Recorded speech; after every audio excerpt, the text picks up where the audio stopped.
Welcome back to the office at Whitetail Ridge, and today we're going to be talking about our quest to getting hot water. On that journey, I'm telling you what, we found a couple of different things, hoping it would be an easy process, and you know, it relatively was, but we had a couple of failures along the way.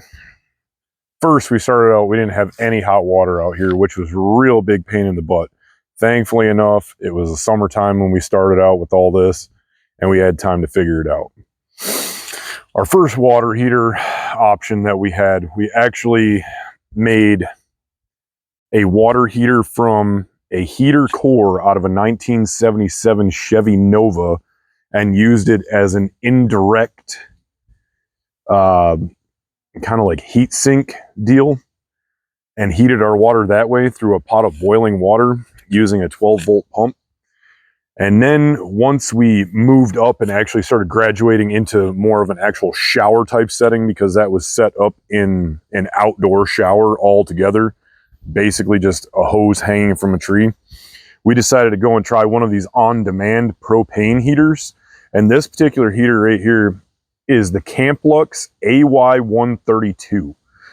We purchased this one based on reviews and it saying that it was good for the camping setting or even off-grid setting. And to be honest with you, if you're looking for hot water, there's no shortage of hot water with this particular piece of equipment. However, at $160 on Amazon, I wasn't particularly pleased. Even though the reviews were good, I was having some sort of an issue with the flow control, and I believe that I got a bad unit is what my problem was, because you could either get cold water or scalding hot boiling water. And so if you're just looking for scalding hot boiling water, it's just fine for that.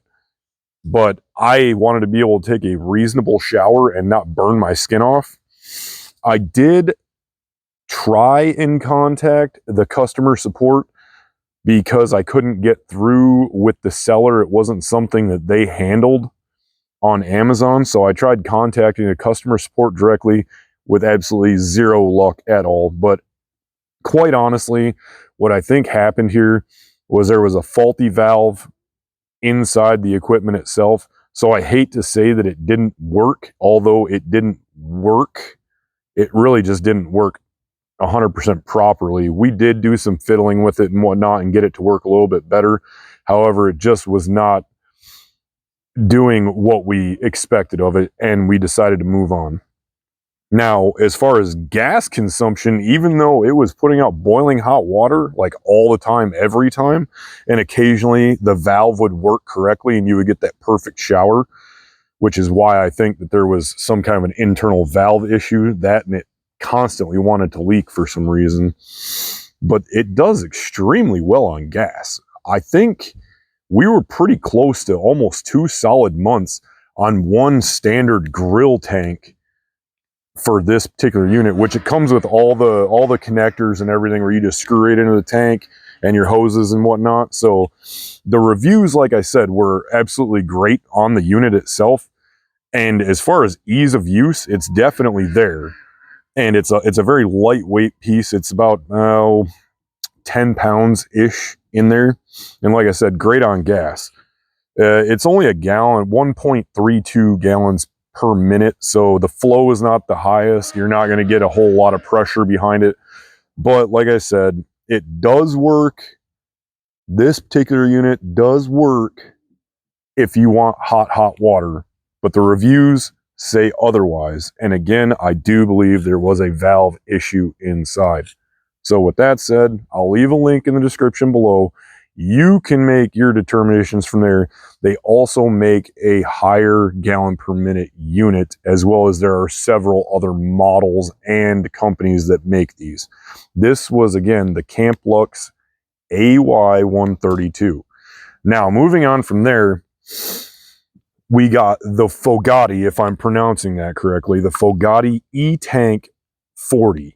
Now, this particular tank is a 4-gallon electric water heating tank. We had it plumbed in with just standard PEX and everything. It is a 1440 watt single element unit And we run off of solar and it did just fine. In fact, there was a couple days I wasn't paying attention and left this thing plugged in and it did not drain our power at all. Once this tank actually comes up to temperature, it is super insulated on the inside and keeps the full 4 gallons hot at all times with very minimal power until you start obviously laying cold water to it. And then it does what it has to do with the thermostat. So obviously I have this tank disconnected, and a question probably asking is why. So as mentioned, this is a 4 gallon tank. And when we got to taking showers, this was fine when we ran it off of our sump pump and rain tank system when we had an outdoor shower yet again built out of IBC totes. However, when we upped our pump to an actual pressure pump, a well pump inside of a larger water container, the pressure and the volume was just too great for this, and it would wash those 4 gallons out within a matter of not even 30 seconds. So we had to look for other options. However, when we ran this on a low pressure pump, you could get a good 5-minute shower out of the 4 gallons that were in here and have no problems at all, as long as you had the heat cranked all the way up and running while you were taking a shower. You wouldn't want the heat cranked all the way up before, because you would definitely burn yourself. About halfway is where you'd want that. Now with this tank, again, when you were warming it up, it would take about 30 to 40 minutes, as long as you had it inside of a building or something where it wasn't exposed to the elements, cooling it off, or if the outside ambient temperature was not, you know, below 70 degrees or 60 degrees even, it would heat up relatively quick. If it was cold, it would take about an hour.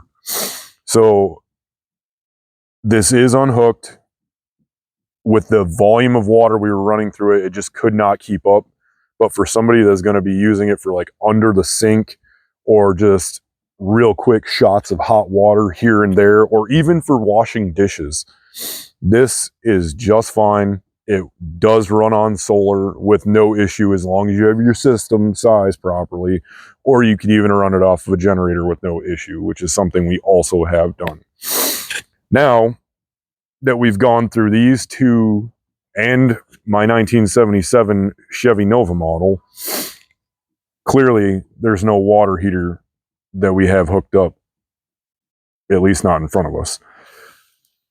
I'm the type of person that doesn't have a problem walking through a junkyard and just picking up scraps and piecing things together. Heck, in fact, I enjoy doing things like that. I love projects. And one thing that I have learned along the way is that if you're trying to save money, you got to get resourceful. And what I did, because this is something I have done before, is I just went to the local scrapyard and I found a water heater tank that was in really good condition. And I looked at it and made sure that it wasn't leaking in any real visible way, aside from maybe valves being bad or something. And I found me a 40-gallon Richmond tank, which was, someone had just taken it to the junkyard. I was assuming it was a pretty typical tear out where they let it get filled with scale and it burned out the elements and probably the valve on top. And as luck would have it, that's exactly what happened. I replaced the valves, or I replaced the elements with two 1500 watt elements and wired them in directly, so I can just plug them into the wall and let the tank heat up. I am going to put the thermostats inside of there, but at the current moment in time, I just have them as a direct plug. So we have a standard 40-gallon water heater inside the house now, and it's working much better than anything else, just because our water demands were a lot higher. And once we installed our permanent bathroom and sinks and stuff like that. So we do have a regular water heater in the house that is from the junkyard. It costs us all of about maybe $50 in order to get that put together. And we replaced, like I said, both elements, had the wire on hand, and we did actually have to replace the pressure relief valve on top, because the spring was bad and it was actually allowing water and steam to vent. So we got that one put together for $50, and I was tired of trying to mess with things that just weren't going to fit our needs. But if I had to run all back through it, this particular tank right here comes in both a 4-gallon model and an 8-gallon model. This is the 4-gallon, which costs us $180 on Amazon. Definitely recommend. Definitely a good piece of equipment. If you're looking for a little bit longer of a shower though, they do have an 8-gallon model, which I would recommend you jump up to. But being from this company, I would say it would function just the same. And that particular model on the 8-gallon is $230 on Amazon. I will put links for both the 4-gallon and the 8-gallon in the description below. The Camplux AY132, I mean, again, the reviews were good on it. It did what it was supposed to do. We just couldn't get it fine-tuned for us. So it may work better for you. This came in at $160 and again was excellent on propane. So if you can get one and figure out that it was just a valve issue for me, which I'm thinking that's what it was, I would recommend this to a certain extent, but buyer beware, I did have an issue outside of what all the positive reviews said. And that brings us pretty well to the end of the video, where definitely recommend it, possibly recommend it. Obviously not using either one. It was not based on anything other than we needed more water, and we have a bigger tank in the house now. So there's a couple of different options for you, and thank you for watching. Everyone have an amazing evening.